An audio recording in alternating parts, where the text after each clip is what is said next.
Chapter 5. "You might just glance into the kitchen, Nastasia Petrovna," she said after seeing the prince out. "I have a presentiment that that monster Nikita will be sure to spoil the dinner. I am convinced that he is drunk by now." Nastasia Petrovna obeyed. As she went out, she looked suspiciously at Marya Alexandrovna and observed in her signs of exceptional agitation.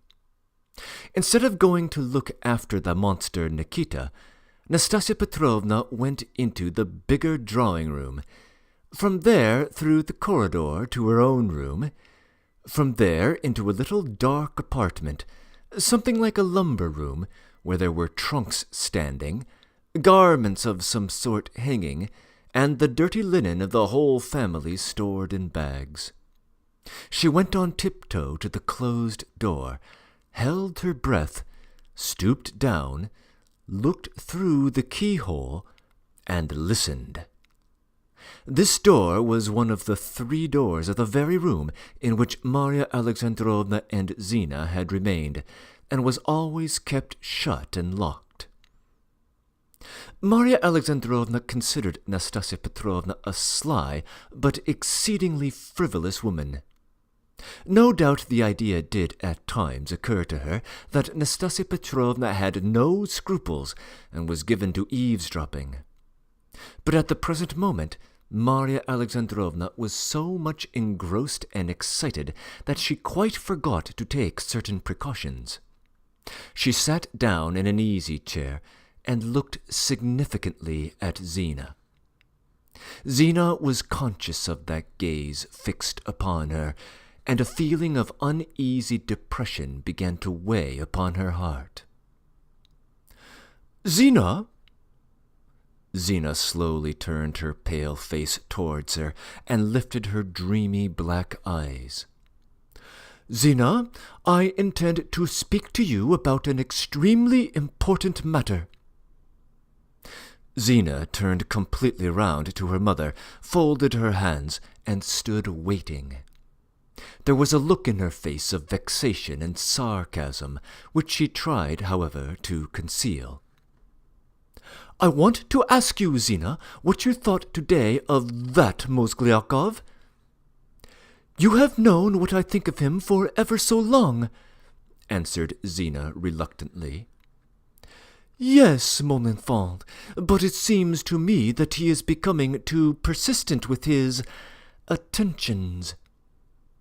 He says he is in love with me, and his persistency is excusable. Strange, you used not to be so ready to excuse him. On the contrary, you invariably attacked him whenever I spoke of him. It is strange, too, that you always defended him and were so set on my marrying him, and now you attack him." "That is almost so. I don't deny it, Zina. I did desire to see you married to Mozgliakov. It was painful for me to see your continual depression, your unhappiness, which I am quite capable of understanding, whatever you may think of me, and which poisons my sleep at night. I felt sure at last that nothing but a complete change of life could save you, and that change must be marriage. We are not well off, and cannot, for instance, go abroad. The asses here are surprised that you are 23 and not yet married, and concoct a regular legend to explain it. But is it likely I should make a match for you with a local councillor, or with Ivan Ivanitch, our attorney here? Is there a husband here for you? Mozgliakov is empty-headed, of course, but he is the best of the lot. He is of a decent family, he has connections, he has 150 serfs. That is better anyway than living by tricks and bribes, and God knows what shifts. That's why I turned my eyes upon him. But I swear I never had a real liking for him. I am persuaded that it was the hand of the Almighty that forewarned me. And if God were to send you even now something better, oh, what a good thing it will be that you have not pledged your word. You have not said anything positive to him today, have you, Zina?" "Why all this pretense, Mamma, when the whole thing could be said in 2 words?" Zina brought out irritably. "Pretense, Zina, pretense! And you can use a word like that to your mother? But what am I saying? For a long while past you have put no faith in your mother. For a long while past you have looked on me as your enemy and not your mother." "Oh, do leave off, Mamma. Surely you and I need not dispute about words. Don't we understand each other? I should have thought it was high time we did." "You wound me, my child. You do not believe that I am ready to do absolutely anything to secure your future." Zina looked at her mother sarcastically and with annoyance. "You don't want to marry me to that prince to secure my future, do you?" she asked with a queer smile. "I have not said a word of that. But since you have mentioned it, I will say that if it were your lot to marry the prince, it would be a great happiness for you, and not at all senseless." "And I consider that's simply nonsense!" cried Zina passionately. "Nonsense! Nonsense! I also think, Mamma, that you have too much romantic inspiration. You are a poetess in the fullest sense of the word. That's what they call you here. You are continually having projects. Their impossibility and absurdity do not deter you. I had a foreboding while the prince was sitting here that you had this in your mind. When Mozgliakov began playing the fool and declaring that we ought to find a wife for the old man, I read all you were thinking in your face. I am ready to bet that you are thinking of that, and that is what you are leading up to with me. But as your incessant scheming on my behalf is beginning to bore me to death, is beginning to torture me, I beg you not to say one word about it to me. Do you hear, Mamma? Not one word, and I should be glad if you would remember that." She was breathless with anger. "You are a child, Zina, a sick, irritable child," answered Marya Alexandrovna in a tearful voice full of emotion. "You speak disrespectfully to me and hurt my feelings. No mother would put up with what I endure from you every day. But you are nervous, you are ill, you are suffering, and I am a mother, and above all a Christian. I must bear it and forgive. But one word, Zina, if I really were dreaming of that union, why do you look upon it as nonsense? To my mind, Mozgliakov never spoke more sensibly than just now, when he pointed out that it was essential for the prince to marry. Of course, not that slut Nastasia. He was talking wildly about that. Listen, Mamma. Tell me straight out.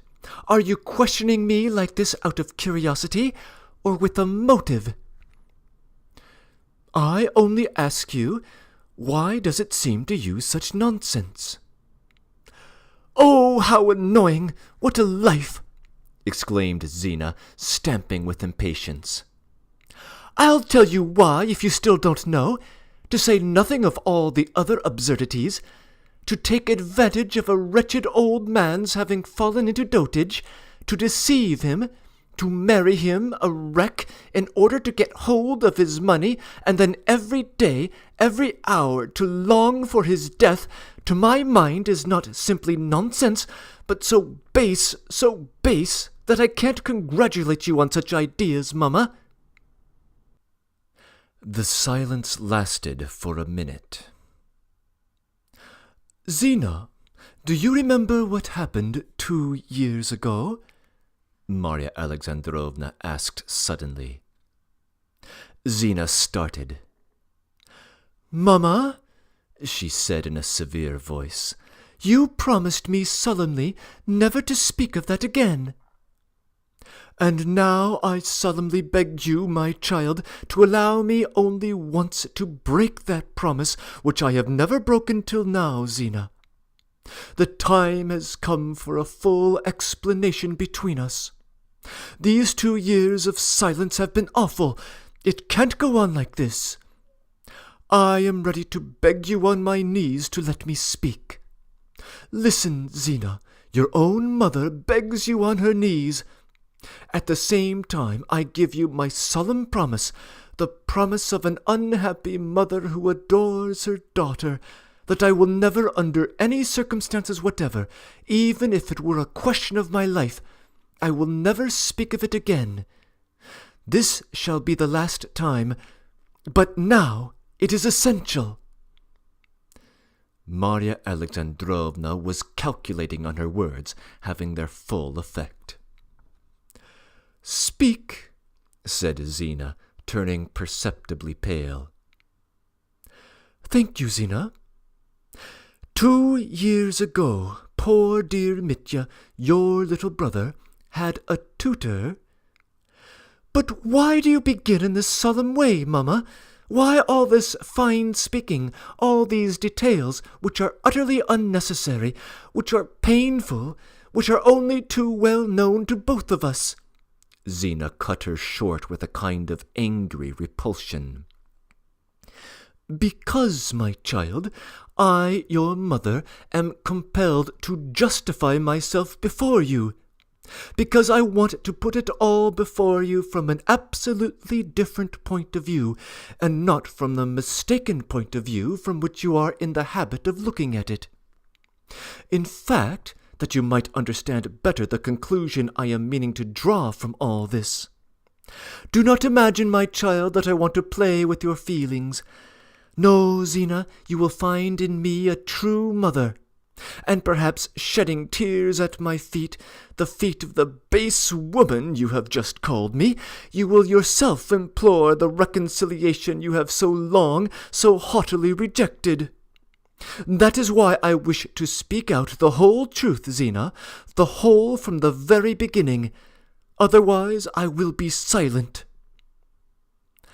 "Speak," Zina repeated, cursing her mother's love of fine speeches from the bottom of her heart.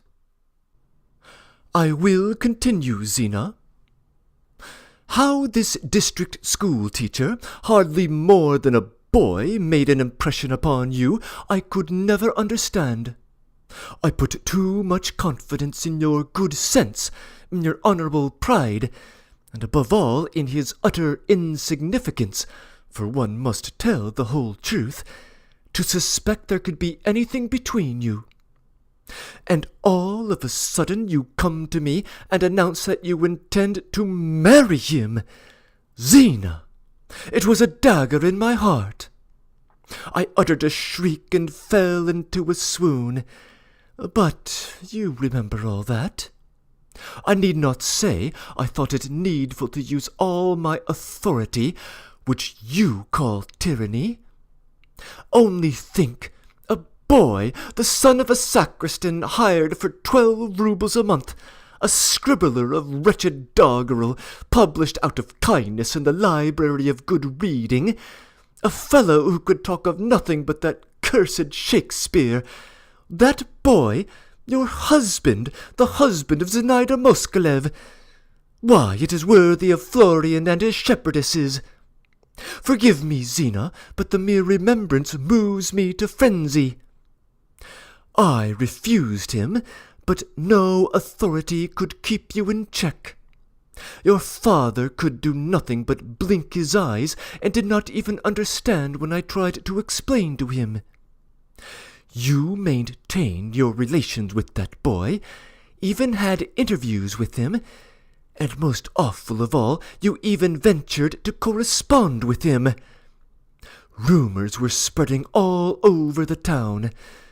Our neighbours began stabbing me with hints. They were already in high glee. They were already blowing their trumpets. And suddenly all my predictions were fulfilled in the most flagrant way. You quarrelled over something. He showed himself utterly unworthy of you, the wretched boy, I cannot call him a man, and threatened to show your letters about the town. At that threat, full of indignation, you were wild with anger and gave him a slap in the face. Yes, Zina, that circumstance too is known to me. I know all about it, all. That very day the miserable boy showed one of your letters to that scoundrel Zaushin, and within an hour that letter was already in the hands of Natalia Dmitrievna, my deadly enemy. The same evening that madman, overcome with remorse, made an absurd attempt to poison himself. In a word, there was a most appalling scandal. That slut Nastasia ran to me in alarm with the terrible intelligence. The letter had been for a full hour in Natalia Dmitrievna's hands. Within 2 hours the whole town would know of your disgrace.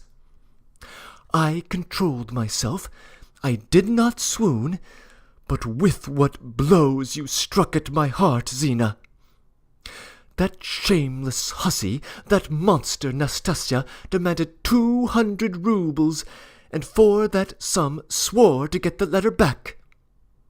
I myself ran through the snow in my thin slippers to the Jew Bumstein, and pawned my jewel case, a keepsake from my sainted mother. Within 2 hours the letter was in my hands. Nastasia had stolen it. She broke open a box, and your reputation was saved.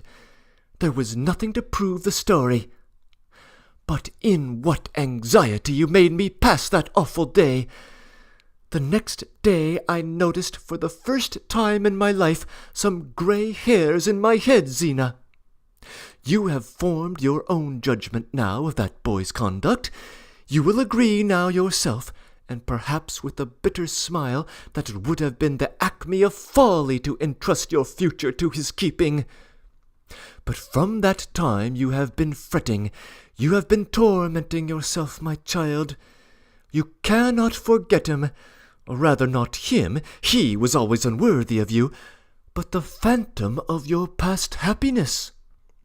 That unhappy youth is lying on his deathbed now. I am told he is in consumption.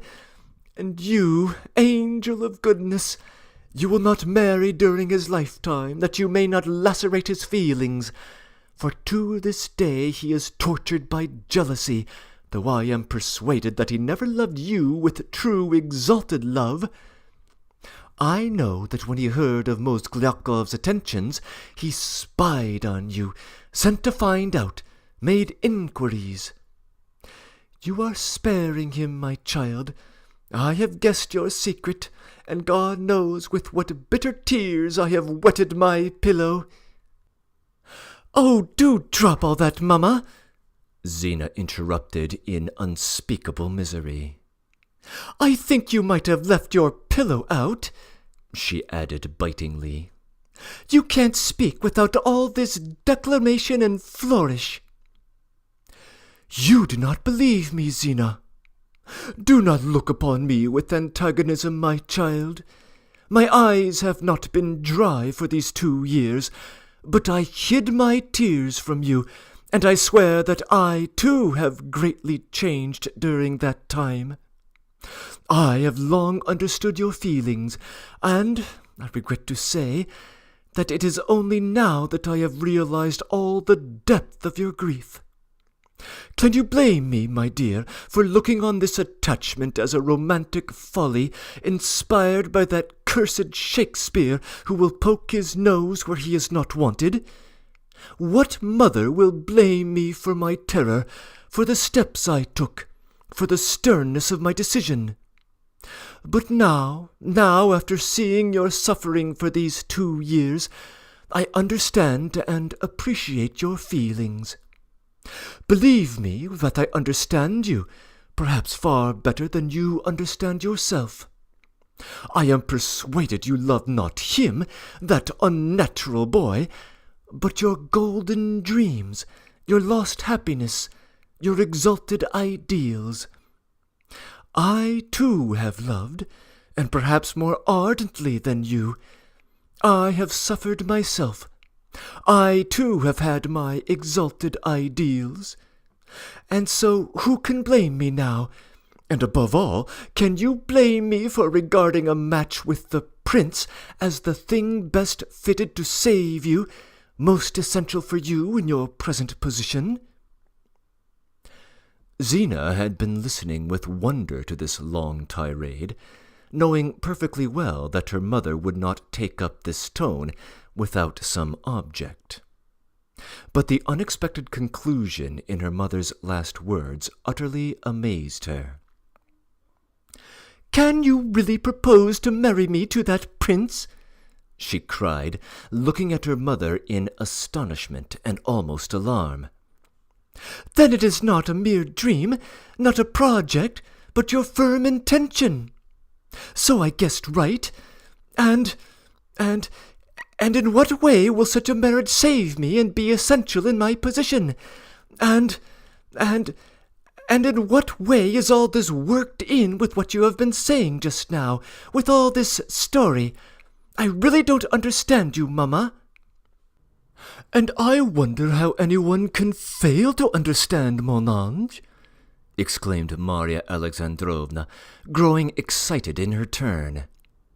"In the first place, the mere fact that you will move into a different society, a different world. You will leave forever this detestable little town, full of terrible memories for you, where you have no friend, no welcome, where you have been slandered, where all these magpies hate you for your beauty. You may even go abroad this spring, to Italy, to Switzerland, to Spain. To Spain, Zina, to Spain, where there is the Alhambra and the Guadalquivir, not this wretched, miserable river here with its unseemly name." "But excuse me, Mamma, you are talking as if I were already married, or at least as though the prince had made me an offer." "Don't trouble about that, my angel. I know what I am talking about. But allow me to proceed. I have already mentioned the first point. Now for the second. I understand, my child, with what repugnance you would give your hand to that Mozgliakov. I know without your telling me that I never shall be his wife," Zina answered with heat, and her eyes flashed. "And if you knew how well I understand your repugnance, my dear, it is an awful thing to swear before the altar of God to love one for whom you can feel no love.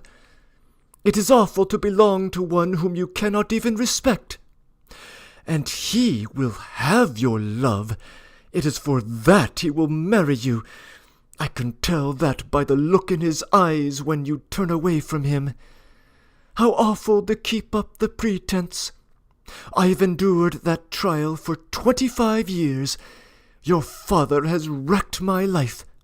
He has, so to speak, sapped my youth, and how often you have seen my tears." "Papa is in the country. Please let him alone," answered Zina. "I know you always take his part. Ah, Zina, my heart ached when from motives of prudence I desired your marriage with Mozgliakov. But there would be no need to dissemble with the prince. Of course I need not say that you cannot care for him with love, and indeed he is not capable of requiring such love." "My goodness, what nonsense! But I assure you that you are mistaken from the very beginning upon the most essential point. Let me tell you that I don't want to sacrifice myself for no reason that I know of. Let me tell you that I don't want to be married to anybody, and that I shall remain single. For the last 2 years you have been nagging at me for not getting married. Well, you will have to make up your mind to accept it. I don't want to, and that is all. And so it shall be. But, Zinotchka, darling, for goodness' sake, don't fly into a passion before you have heard what I have to say. What a hot-headed child you are, to be sure. Allow me to look at it from my point of view, and you will agree with me at once. The prince will live for a year or two at the utmost, and to my mind it is better to be a young widow than an old maid, to say nothing of your being at his death a princess, free, wealthy, and independent. My dear, you may look with contempt on these calculations on his death. But I am a mother, and what mother would condemn me for my far-sightedness? Finally, if like an angel of goodness you still feel compassion for that boy, such compassion that you are unwilling to be married so long as he lives, as I conjecture is the case, reflect that you will give him fresh courage and relieve his mind by marrying the prince. If he has a spark of common sense, he will understand, of course, that jealousy of the prince would be misplaced, absurd. He will understand that you have married from motives of prudence, from necessity. He will understand, indeed, that is, I merely mean to say, you can marry anyone you like when the prince is dead. To put it plainly, it comes to this: marry the prince, plunder him, reckoning on his death to marry a lover afterwards. You balance your accounts cleverly. You try to tempt me, offering me— I understand you, mamma, I quite understand you.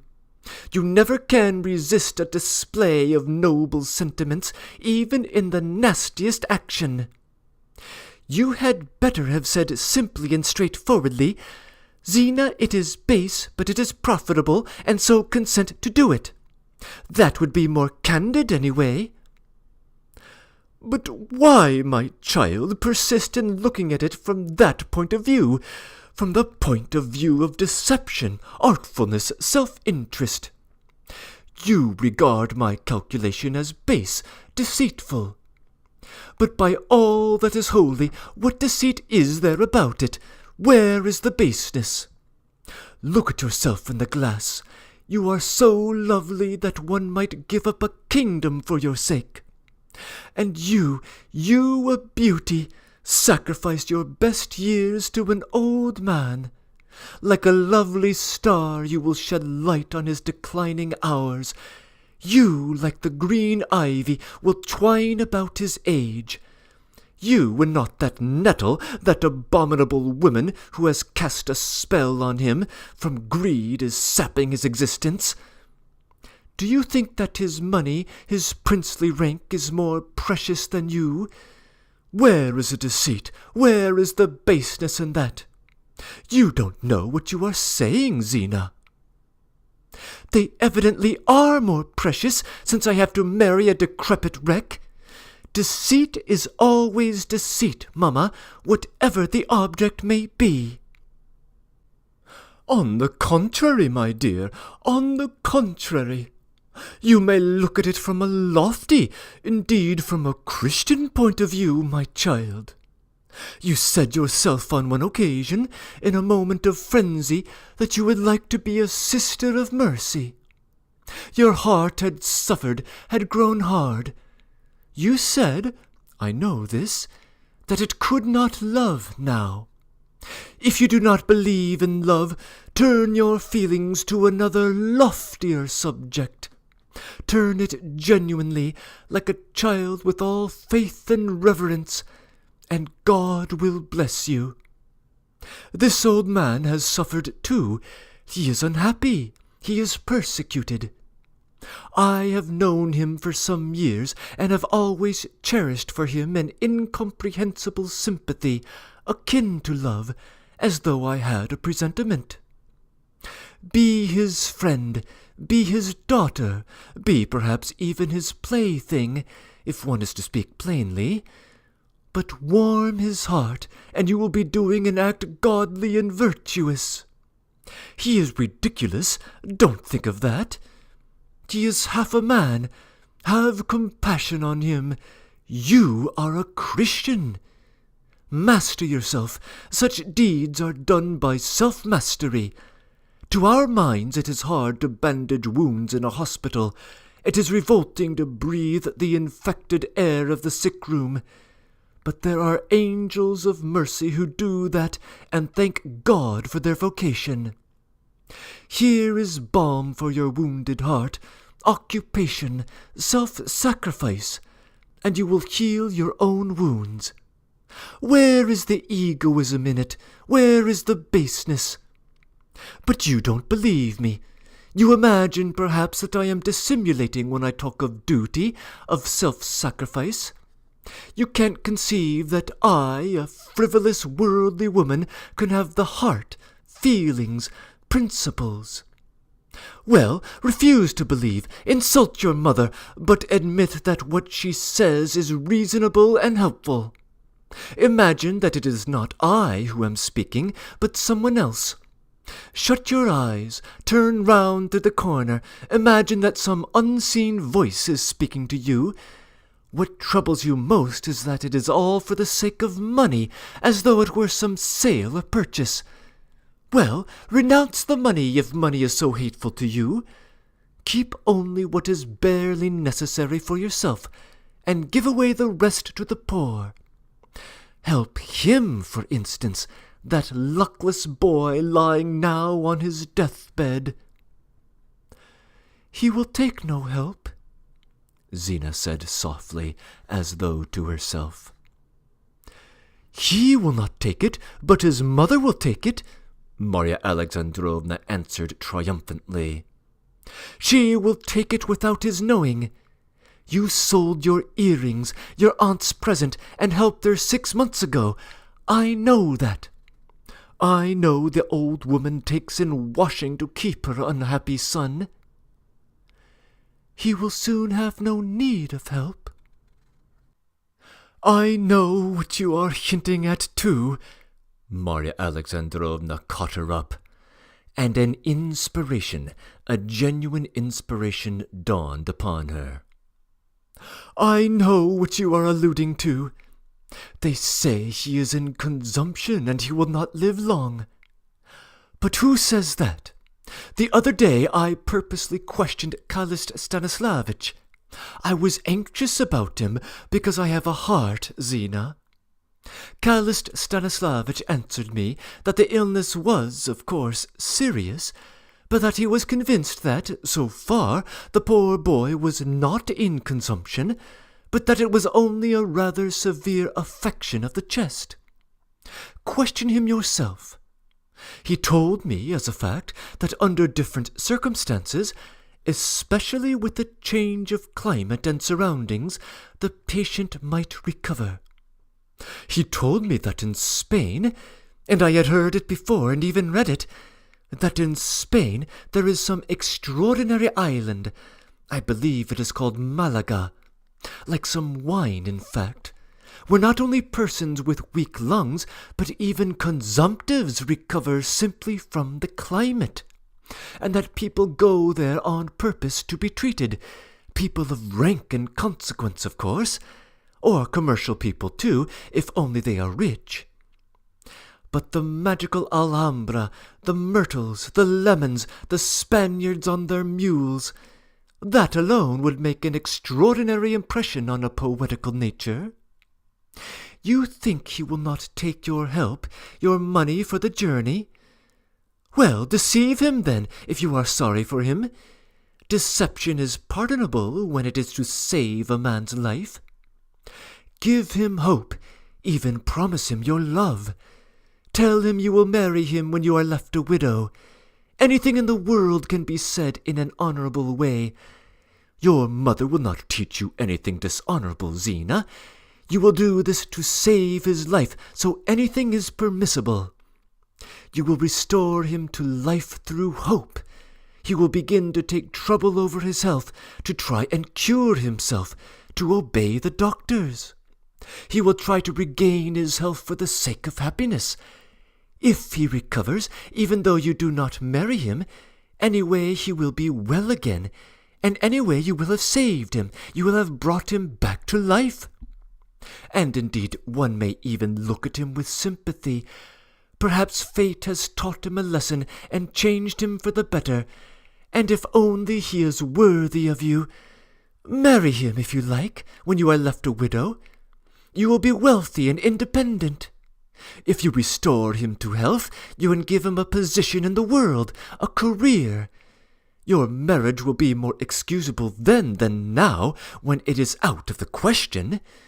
What would be in store for you both if you were to venture on such madness now? Universal contempt, beggary, the task of pulling the nasty urchin's ears, for that is part of his duties, the reading of Shakespeare together, staying on forever in Mordassov, and lastly, his speedy and inevitable death. While if you restore him to health, you will be restoring him for a useful, virtuous life. If you forgive him, you will make him adore you. He is fretting over his abominable action and opening a new life to him. Forgiving him, you will give him hope and reconcile him to himself. He may enter the service, may rise to a good grade, and indeed, even if he does not recover, he will die happy, at peace with himself, in your arms, for you will be able to be with him at that moment, trusting in your love, forgiven by you, in the shade of the myrtles and lemons, under the azure exotic sky. O Zina, all that is in your power. There is every advantage for you in it, and all that through marriage with the prince." Marya Alexandrovna had finished. Rather a prolonged silence followed. Zina's agitation was inexpressible. We will not undertake to describe Zina's feelings. We cannot even conjecture them. But it seemed that Marya Alexandrovna had found the way to her heart. Not knowing what was the present state of her daughter's feelings, she had gone over every mood in which she might possibly be, and guessed that she had at last hit on the true path. She coarsely touched upon the sorest spot in Zina's heart, and from old habit she could not refrain from the exhibition of noble sentiments, which, of course, did not hoodwink Zina. "What does it matter if she does not believe me?" thought Marya Alexandrovna. "If only I have made her think things over. If only I have clearly hinted at what I could not say outright." So she argued, and she attained her object. The effect was produced. Zina listened greedily. Her cheeks glowed, her bosom heaved. "Listen, mamma," she said resolutely at last, though the sudden pallor of her face betrayed what that resolution cost her. "Listen, mamma." But at that moment a sudden noise in the entrance hall and a harsh, shrill voice asking for Marya Alexandrovna made Zina pause. Marya Alexandrovna jumped from her seat. "Oh, my goodness!" she cried. "The devil has sent that magpie, the colonel's wife. Why, I all but turned her out of the house a fortnight ago," she added, almost in despair. But it is impossible not to receive her now. Impossible. She most likely has news, or she would not have dared to come. It is important, Zina. I must know. We must neglect nothing now." "Oh, how grateful I am for your visit," she cried, hastening to meet her guest. "How did you come to think of me, my precious Sophia Petrovna? What an enchanting surprise!" Zina ran out of the room. Breaking in. To my mind, the sequence of arguments on display in this chapter is one of the more significant features of the novel. We'll see more of its like later, and I'll return to it in my closing remarks. End of comments.